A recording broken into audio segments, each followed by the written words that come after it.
नमस्कार, मी प्रीती. आवाज इंडिया मराठीमध्ये आपल्या सगळ्यांचं स्वागत आहे. तर नजर टाकूया आजच्या प्रमुख महत्त्वाच्या घडामोडींवर. राज्य सरकारकडून विधिमंडळात उद्या बहुप्रतीक्षित जनसुरक्षा विधेयक मांडण्यात येणार आहे. तत्पूर्वी महसूल मंत्री तथा समितीचे अध्यक्ष चंद्रशेखर बावनकुळे आज विधिमंडळात समितीचा अहवाल सादर करतील. दोन्ही सभागृहाच्या समितीचे इतिवृत्त आज सभागृहात मांडले जाणार आहे. त्यामुळे विरोधक नेमकी कोणती भूमिका घेणार याकडे सर्वांचं लक्ष लागलंय. जनसुरक्षा कायदा हा एक दखलपात्र नसलेला कायदा आहे, ज्या अंतर्गत कोणत्याही व्यक्तीला सरकारच्या मते जर तो सार्वजनिक सुव्यवस्थेस किंवा राष्ट्रीय सुरक्षेला धोका ठरत असेल तर कोणतेही आरोप नोंदवता तत्काळ ताब्यात घेता येते. आझाद मैदान येथे विनाअनुदानित शिक्षकांचं मोठं आंदोलन सुरू आहे. उद्धव ठाकरेंनी तिथे जाऊन संवाद साधला.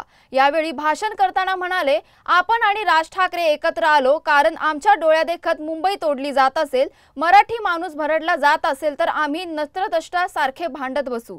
आम्ही मिटवून टाकली भांडणं, असं उद्धव ठाकरे म्हणाले. विकासाच्या नावाखाली धारावीकरांना अपात्र करून बाहेर काढलं जात आहे. धारावीची 1600 एकर जागा अदानीच्या घशात टाकली. मिठागृह, देवनागर डम्पिंग ग्राउंड अदानीच्या घशात घातलं असा आरोप उद्धव ठाकरे यांनी केला. सोन्यासारखी जागा गिरणी मालकांच्या घशात टाकली. ज्यांनी मुंबई मिळवून दिली त्यांना शेलू आणि वांगणीला पाठवलं. आमची ठाम मागणी आहे, गिरणी कामगारांना धारावी आणि कुर्ला मदर डेअरीच्या जागी जागा द्या, असं उद्धव ठाकरे म्हणाले. विधान परिषदेत काँग्रेसचे गटनेते आमदार सतेज पाटील यांनी विनाअनुदानित शिक्षकांच्या आंदोलनावरून प्रश्न उपस्थित केल्यानंतर फडणवीस यांनी विधान परिषदेत महाविकास आघाडीकडे बोट केले. यावर देवेंद्र फडणवीस म्हणाले की शिक्षकांच्या या परिस्थितीला सतेज पाटील तुमचं सरकार जबाबदार आहे. तुम्ही सर्वांना सरसकट विनाअनुदान संस्थांना परवानगी दिली, त्यानंतर कायम शब्द तुम्ही काढला. अनुदानाचा पहिला टप्पा आमच्या सरकारने दिला. तुमचं महाविकास आघाडी सरकार असताना तुम्ही काहीच केलं नाही. आम्हीच टप्पा अनुदान देत आहोत, परंतु तुम्ही आझाद मैदानात जाऊन राजकारण करत आहात. हे राजकारण करणं योग्य नाही. आमदार निवासामध्ये डाळ भात आणि पोळी जेवण मागवलं होतं. पहिला घास खाल्ला तर आंबट लागला आणि मला उलटीही झाली. त्यानंतर मी डाळीचा वास घेतला तर भयंकर होता. त्यामुळे मी जाब विचारण्यासाठी कॅन्टीनमध्ये गेलो. महाराष्ट्रातील ग्रामीण भागातील लोक इथे येतात. तसेच याआधी देखील मी 2-3 वेळा त्यांना समज दिली होती. एका आमदाराला हे लोक जर विषारी जेवण देतात मग सामान्य माणसाचं काय होत असेल, असा सवाल संजय गायकवाड यांनी उपस्थित केला आहे. संजय गायकवाड यांनी कॅन्टीनमधील कर्मचाऱ्याला मारहाण केल्यानं ठाकरे गटाचे आमदार अनिल परब यांनी हा मुद्दा आज विधान परिषदेत उपस्थित केला. अशा आमदारांचं निलंबन करावं अशी मागणी अनिल परब यांनी मुख्यमंत्री देवेंद्र फडणवीसांकडे केली आहे. यावर मी या प्रकरणाची माहिती घेतली आहे. असं वर्तन योग्य नाही.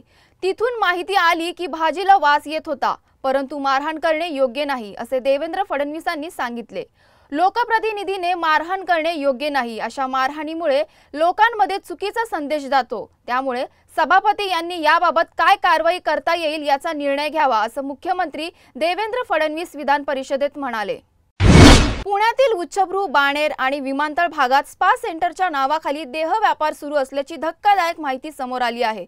पुणे पोलिसांनी या प्रकरणी कारवाई करत 18 मुलींची सुटका केली आहे. या छापेमारीमध्ये 18 मुलींपैकी 10 पेक्षा अधिक मुली या परदेशी नागरिक असल्याचं माहिती समोर येत आहे.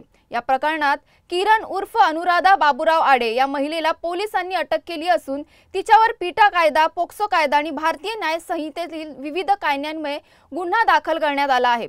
आरोपी किरण आडे ही स्पा सेंटरची मालक आणि व्यवस्थापक होती, असं पोलीस तपासात उघड झालं आहे. तर अशाच महत्त्वाच्या बातम्या बघण्यासाठी पाहत रहा आवाज इंडिया मराठी.